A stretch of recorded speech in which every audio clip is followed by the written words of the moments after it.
మీకు ఈ వీడియో నచ్చినట్లయితే వీడియో క్లిక్ చేసి ఛానల్ని సబ్స్క్రైబ్ చేసుకోండి.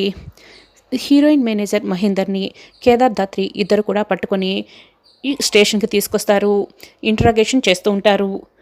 ఇక దాత్రి కేదార్లైతే నిజం చెప్పమని మేనేజర్ని ప్రశ్నిస్తూ ఉంటుంది. ఇక నిజం చెప్పు, మర్యాదగా నిజం చెప్పు, ఆ రోజు హీరోయిన్ని నువ్వే ప్రాణాలు తీసావని నాకు తెలిసింది. అసలు నువ్వు ఎందుకు ఈ పని చేశావు? నువ్వు చేయకపోతే అసలు ఈ పని ఎవరు చేశారు? హీరోయిన్ దగ్గర నీతో పాటే ఆ రోజు ఇంకెవరో ఉన్నారు.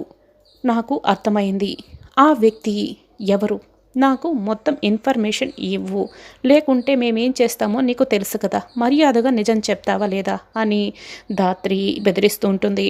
ఇక హోమ్ మినిస్టర్ ఆదికేశవ్కి విషయం తెలిసిపోతుంది. చాలా కంగారు పడుతుంటాడు. రే అభి, వెంటనే నువ్వు త్రిపాఠికి ఫోన్ చేయరా. ఆ మేనేజర్ గాడి ప్రాణాలు తీసేస్తే అతను కోరుకుంటున్న ప్రమోషన్ అతని సొంతం అవుతుందని వెంటనే చెప్పురా అని చెప్తూ ఉంటే అభి వెంటనే త్రిపాఠికి కాల్ చేస్తాడు. ఆ మేనేజర్ ప్రాణాలు మీరు తీసేయాలి, మీ ప్రమోషన్ మీకు వచ్చేస్తుందంట ఆదికేశవ్ గారు చెప్పమన్నారు అని చెప్తూ ఉంటే, సరే కాసేపట్లో పని పూర్తి చేసుకొని నేను మీకు మళ్ళీ ఫోన్ చేస్తాను అని త్రిపాఠి వెంటనే దాత్రి కేదార్లు మేనేజర్ని ఇంట్రాగేషన్ చేసిన దగ్గరకు వస్తారు. రే ఏంట్రా, నువ్వు నిజం చెప్పమని వీళ్ళు ఎంత మర్యాదగా అడుగుతున్నా అసలు నువ్వు నోరు విప్పడం లేదు, మర్యాదగా నిజం చెప్తావా లేదా అని త్రిపాఠి వచ్చి మేనేజర్ తల పట్టుకొని టేబుల్ కేసి బాగా కొడుతూ ఉంటాడు. త్రిపాఠి, ఇది నా కేస్, మర్యాదగా నువ్వు ఇక్కడి నుంచి వెళ్ళిపో, నేను చూసుకుంటాను అని దాత్రి చెప్తున్నా కూడా, మేడం నాకేం తెలియదు మేడం అని మేనేజర్ అంటూ ఉంటాడు. త్రిపాఠి గారు మీరు ముందు వెళ్ళండి అని దాత్రి అంటుంది.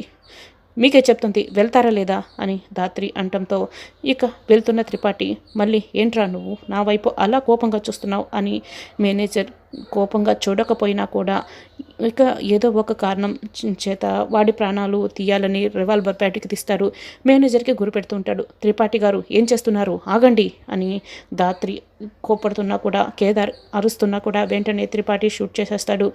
అయితే ఆ బుల్లెట్ అయితే మేనేజర్కి తగిలి ప్రాణాలు పోయాయా లేదా అన్నది వచ్చే ఎపిసోడ్లో తెలుసుకుందాం.